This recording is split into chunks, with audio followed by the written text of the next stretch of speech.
కింది స్థాయి ఉద్యోగులు ఉండాల్సిందే. పంచాయత్ సెక్రటరీ కావచ్చు, కారోబార్ కావచ్చు, శానిటరీ లేబర్ కావచ్చు, ఇది మన ఈజీఎస్ ఫీల్డ్ అసిస్టెంట్ కావచ్చు, అంగన్వాడీ సూపర్వైజర్ కావచ్చు, వాటర్మెన్ కావచ్చు, విఆర్ఎం కావచ్చు, అంటే మస్కూరీ కావచ్చు, ఆ విఆర్ఓ కావచ్చు, అక్కడ అన్ని డిపార్ట్మెంట్లకు సంబంధించిన లైన్మెను, అట్లాగే వాటర్మెన్, ఇట్లా అన్ని డిపార్ట్మెంట్లకు సంబంధించిన వాళ్ళు గ్రామీణ స్థాయిలో ఉన్నప్పుడే అవుతుంది. ఇప్పుడు కొత్తగా అన్నీ ఆన్లైన్ అంటున్నారు. ఆన్లైన్ అంటే ఎవరికి చెప్పుకోవాలన్నా ఎవరికి అర్థం కాని పరిస్థితి. ఉన్నందరూ కూడా గ్రామంలో దోతి కట్టుకొని పాత చెప్పులు వేసుకొని వాళ్ళు కాగితాలు పట్టుకొని తిరుగుతూ ఉంటే ఇది మా చేతిలో లేదు, పోయి కలెక్టర్కి గలవమని చెప్తారు. కలెక్టర్కి గలిస్తే ఇప్పటి వరకు కూడా ఏ మార్పులు అయిన సందర్భం లేదు. ప్రజలకు ప్రభుత్వం మీద విశ్వాసం పోయే పరిస్థితికి, విసిగివేసారిపోయే పరిస్థితికి వచ్చింది. మీరు కూడా ఏళ్ల నుంచి మీ కాన్స్టిట్యున్సీల్లో మీరు కూడా ఆ బాధ చూస్తుంటారు. కాబట్టి గౌరవ మంత్రివర్యులు అది తొందరగా క్రియేట్ చేసి గ్రామీణ వాతావరణంలో క్రింది స్థాయి ఉద్యోగులను ఏర్పాటు చేయాలనేది కోరుకుంటున్నాం. ఐఏఎస్లు, ఐపీఎస్లు చేయాల్సిన పనిని కూడా కింది స్థాయిలో ఉన్నటువంటి ఉద్యోగులు ఇచ్చే రిపోర్టు మీదనే వారు మీకు సంబంధం చేస్తారు. వాళ్ళు మీకు ఏదన్నా జాబితా పంపిస్తారు. కానీ డైరెక్ట్గా కలెక్టరే ఊర్లలోకి పోయి పనిచేసే వ్యవస్థను తీసుకొస్తే రాజే ఒక్కడు, రాజు మంత్రి అంతా ఒక్కడై కూర్చుంటే కష్టమవుతుంది అనేది నా అభిప్రాయం.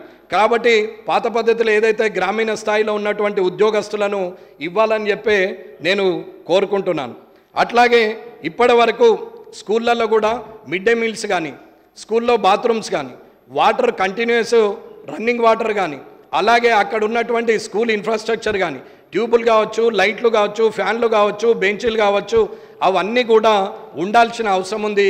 కొత్త బిల్డింగ్లు కట్టాల్సిన అవసరం ఉంది. ఏదైతే ప్రైవేటు స్కూల్స్కు ధీటుగా ఈ స్కూల్స్ నడవాలని నేను కూడా కోరుకుంటున్నాను.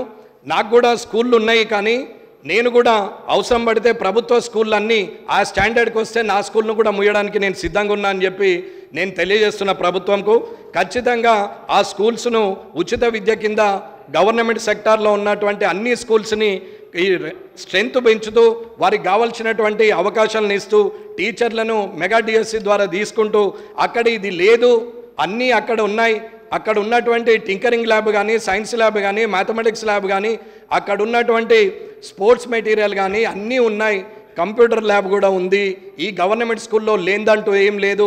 ముఖ్యమంత్రి కుమారుడైనా, ఇక్కడ ఉన్నటువంటి బంట్రోతు కుమారుడైనా, అక్కడ వ్యవసాయం చేస్తున్న వ్యవసాయ కూలీ అయినా గవర్నమెంట్ స్కూళ్ళకే పోవాలనే ఆలోచనకు రూపకల్పన చేయాలని కోరుకుంటున్నాను. అట్లాగే ఫారెస్ట్ డిపార్ట్మెంట్కి సంబంధించి పోడు భూముల కింద ఆర్ఓఎఫ్ పట్టాలు ఇచ్చారు.